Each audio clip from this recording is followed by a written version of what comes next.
প্ৰথমতে মই নমস্কাৰ জনাম আপোনালোকৰ মঞ্চৰ পৰাই আগন্তুক ৰঙালী বিহুৰ শুভকামনা জ্ঞাপন কৰিছোঁ সমূহ অসমবাসী ৰাইজক। আৰু এই কৰ্মশালাখিনিত যোৱাবেলিও মই আহিছিলোঁ, এইবেলিও আহিছোঁ।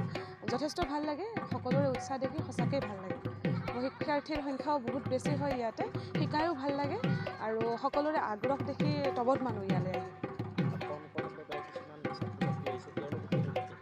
তেওঁলোকক এতিয়া 1, 2, 3, 4, 5, 6, 7 তেনেকৈ শিকাব লগা হয়, যিহেতু তেওঁলোকে ঢোলৰ চেও বা চাপৰখিনি বুজিবলৈ অপাৰগ। পিছলৈ নিশ্চয় পাৰিব বুলি আশা ৰাখিছোঁ আৰু। বহুত ভাল লাগিছে। অভিভাৱিকাসকলৰ উৎসাহ উদ্দীপনাৰ কাৰণেই আচলতে শিক্ষাৰ্থীসকল এই কৰ্মশালালৈ আহিব পাৰে। ইয়াতো অভিভাৱিকাৰ সংখ্যা বহুত বেছি, সকলোৱে বহি থাকে, সকলোৱে উপভোগ কৰি থাকে কৰ্মশালাত কেনেকৈ শিকোৱা হয়, কেনেকৈ কি কৰা হয়।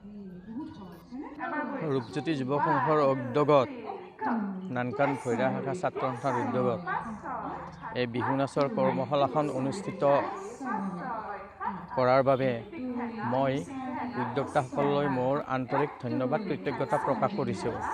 কিয়নো এই কৰ্মশালাৰ জৰিয়তে যিখিনি উঠি আহিছে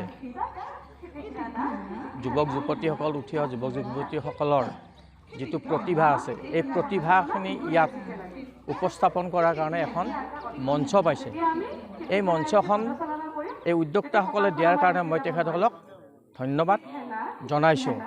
গতিকে যাতে আমাৰ এই বিহু গীতৰ জৰিয়তে আমি ইতিমধ্যে বিশ্বও জিনিছোঁ, গতিকে এই অনুষ্ঠানটো যাতে আমি সুকলমে অনুষ্ঠিত কৰি আমাৰ যিসকল প্ৰশিক্ষাৰ্থী ইয়াত আজি সহযোগিতা আগবঢ়াইছে, সেইসকলে যাতে সুন্দৰভাৱে যাতে বিহু নৃত্যৰ যিখিনি নীতি নিয়ম, যিখিনি পৰম্পৰা, সেইখিনি ৰক্ষা কৰি যাতে আমাৰ এই ছাত্ৰ ছাত্ৰীসকল একোজনী ভাল নৃত্য প্ৰশিক্ষিত হয়, তাকে মই কামনা কৰিছোঁ। আৰু পুনৰ যিসকলে বহু কষ্ট কৰিছে, এই অনুষ্ঠানবিলাক আচলতে আয়োজকসকলৰ কাৰণে বহুত কষ্টকৰ। ছাত্ৰ ছাত্ৰী বা প্ৰশিক্ষাৰ্থীসকলক অনাটো বৰ ডাঙৰ সমস্যা আজিকালি। যা নহওক, আজিকালি অৱশ্যে এটা ভাল মানে পদক্ষেপ এটা লৈছে। আজিকালি আমাৰ হেৰিবিলাকে গাঁওসমূহবিলাকতো এই অনুষ্ঠানবিলাক ইতিমধ্যে অনুষ্ঠিত কৰি আহিছে আৰু বিভিন্ন প্ৰশিক্ষণৰ স্কুলো ইতিমধ্যে আমাৰ অঞ্চলবিলাকত গঢ় লৈ উঠিছে। গতিকে আজিৰ এই যিখিনি প্ৰশিক্ষাৰ্থীক এই মঞ্চখন দিলে, নিশ্চয় সেইসকলৰ কাৰণেও আমি কৃতজ্ঞতা যাচিব লাগিব। কাৰণ তেখেতসকলে সেই উদ্যোক্তা নল'লে হয়তো এই অনুষ্ঠানটো ইয়াত আয়োজন কৰিব নোৱাৰিলেহেঁতেন।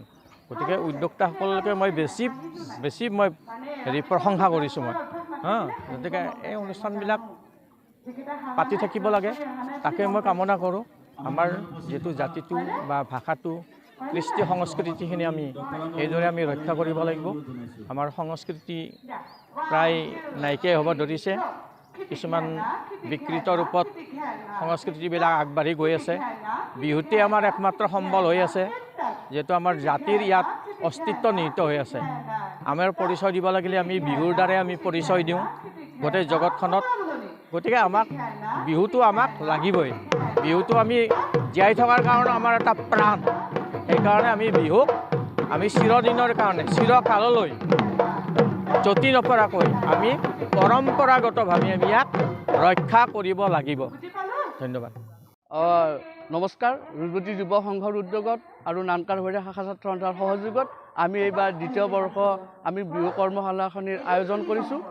এই কৰ্মশালাত অতি কমেও 100জনতকৈ ছাত্ৰ ছাত্ৰী উপস্থিত আছে আৰু আমাৰ প্ৰশিক্ষক হিচাপে আমাৰ মাজত উপস্থিত আছে আমাৰ সকলোৰে চিনাকি নলবাৰীৰ চিনাকি নাম বৰবিহুৱতী শ্ৰুতি চৰকাৰ।